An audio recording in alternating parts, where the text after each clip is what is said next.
my penance. I found out when my book came out that people were complaining at work, him saying, you know, is this true? Is this you? Did you do this?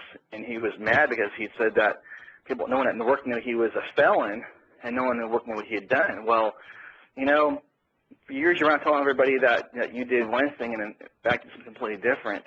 It's not my fault. And that's kind of the problem, I think, with many parents. They feel like, I did this, I was right, and God is my witness. No, you were wrong. And that's why I need to speak out for children, because too many people just don't want to discuss this. They don't want to talk about these hurts. We need to understand that this is a crime. It's nothing more.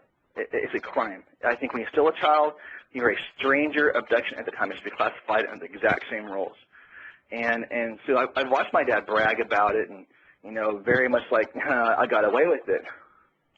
You're right. Yeah, I mean, I can't believe he only got these 90 days in jail. It's phenomenal. Like, he should have gone away for a long time. Well, he should have, and that's one of the things.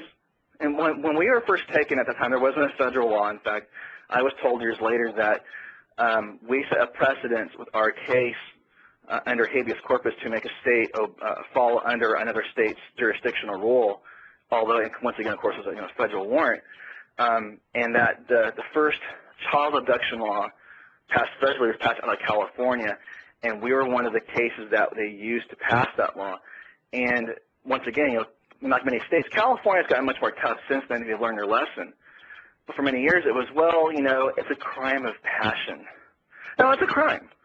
It's just a crime. The problem, I think, is that too many people, and I hope, you know, any, you know, lawmakers out there listening to this will understand, it's just a crime. We listen to the parent, we listen to professionals, and they tell you one side of it. Well, here's the child telling you, it's a crime. If my children were taken tomorrow by their mother, I would view her like a person down the street stealing my child. I think they should do stings like Dateline on parents. I mean, it's something that if you steal your children, you're just a criminal, and there's nothing there for them that you did that for.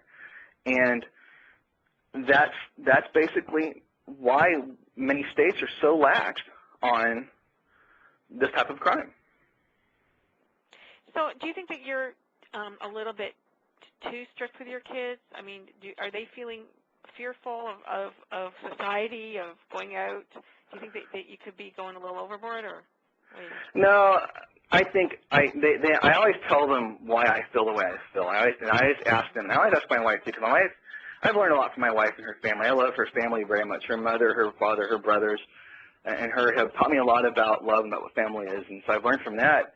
But with my kids, you know, if they want to go out and play out front, I'll let them. You know, they might not see the fact I'm actually, you know, hiding around the corner. I'm watching, you know, through the window. But I try to